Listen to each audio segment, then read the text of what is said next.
Hey everyone, John here from TestPrepInsight.com, and today I'm going to be discussing 5 important factors to consider before enrolling in a health and wellness degree program online. I know how difficult it can be trying to research, evaluate, and choose among all the different online universities out there, but luckily for you, I'm going to cut through all the marketing fluff and really examine the core decision factors that truly matter. That way you know what to look for during your research process. So if you're ready, let's get to it.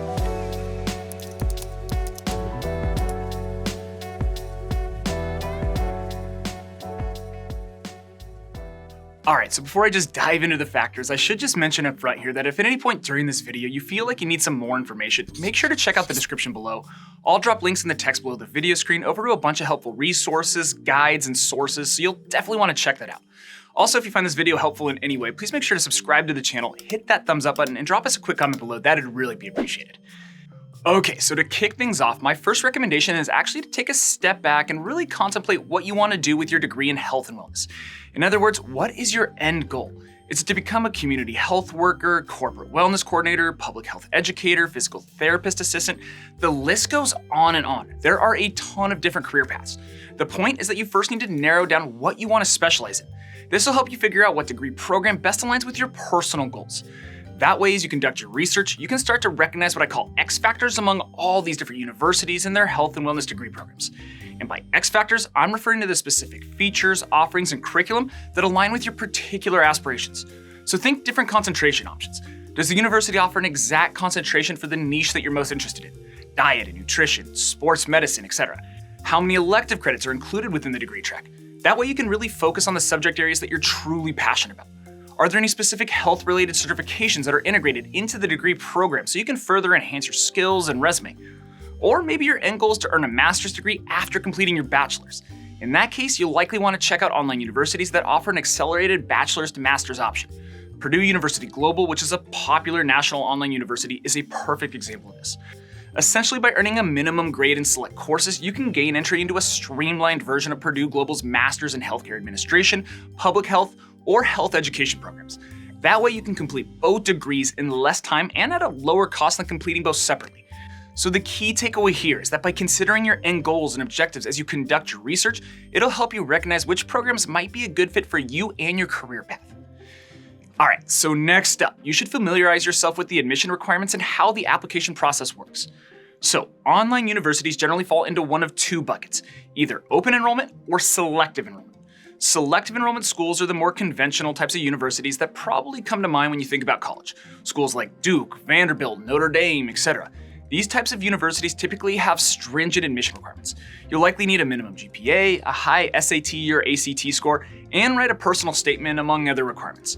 So, if you have an outstanding academic background and you don't mind going above and beyond in order to get accepted into a top-ranked program, then you might want to zero in on selective enrollment schools. But with that said, the acceptance rate at selective enrollment schools can be very low.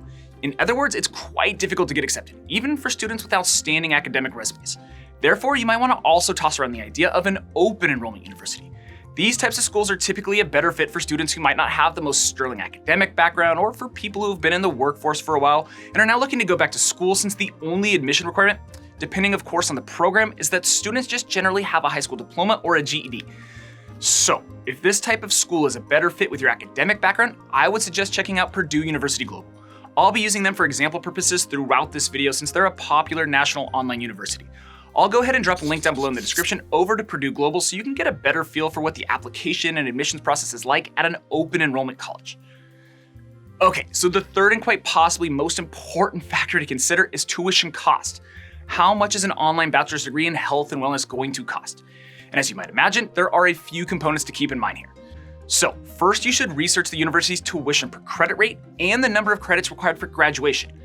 Doing some quick math will give you a general idea of how much your total cost is going to be to earn your degree. Typically, online universities will require either 120 or 180 credits to graduate. And then in terms of tuition, it usually ranges anywhere from $250 to $550 per credit. Though of course, that depends on the schools you're considering, as well as other factors like where you live, whether you're an international student, a member of the military, etc. And then on top of the standard tuition costs, online universities sometimes charge other fees and assessments as well that you'll definitely want to mull over. These include technology fees, transcript fees, learning assessments, graduation fees, etc. Sometimes these extra costs can really add up, so it's worth examining prior to enrolling. Now, another factor to keep in mind here as you calculate tuition costs are transfer credits. This can really help reduce the overall cost to earn your degree.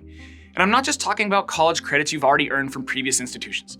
A lot of online universities, Purdue University Global being one of them, allow students to earn college credits in a variety of ways. You can pass certain standardized exams and earn credits. You can take free open learning courses. If you have a professional certificate or military training, that can count towards your degree. In other words, it's not all about classes you've already taken. You very well might be able to knock several credits off your degree track simply based on your work experience or previous training, so definitely make sure to look for these types of opportunities as you do your research. All right, so last up here, let's talk about how these degree programs are configured. But before I hit you with that, I should mention that every single month here at Test Prep Insight, we actually give away a $500 scholarship to one lucky person. Just our way of saying thank you and to help ease the financial burden of higher education.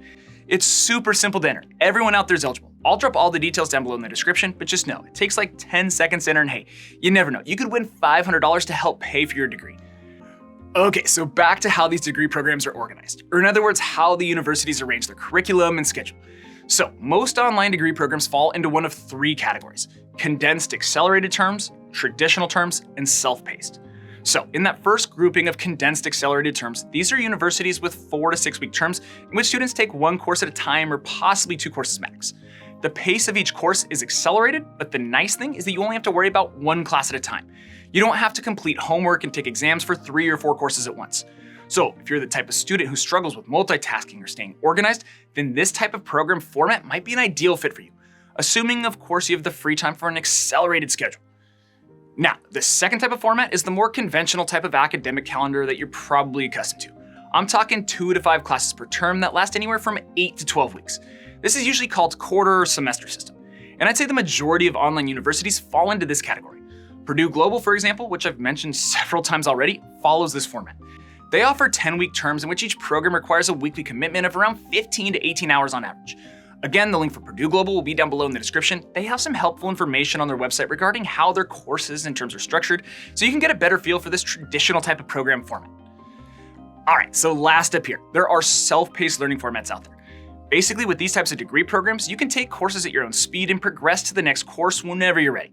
So if you want to tackle multiple courses at a time and race through the degree program as quickly as possible, you can, in as little as 15 to 18 months in some cases. Or if you have other responsibilities like being a parent or a full-time or part-time job, then you can slow the pace down and study when you have free time. So bottom line, if you have a super busy schedule, this type of self-paced program might be ideal. And that about does it for this video. I know making a decision about something as important as your education can be quite nerve-wracking, so I hope this was some helpful advice around online universities and gives you some solid tips for finding a health and wellness degree program that fits your specific objectives, budget, and interest. Again, if you want to learn more about online health and wellness degree programs, be sure to check out the description below. I'll have a bunch of helpful information down there for you, including guides and resources related to scholarships and financial aid for you to check out. Also, if you're interested in another degree area outside of health and wellness, be sure to check out the rest of the videos on our YouTube channel. We've got a bunch of helpful content related to higher education. Anyways though, as always, thanks for watching, best of luck, and I'll see you in the next one.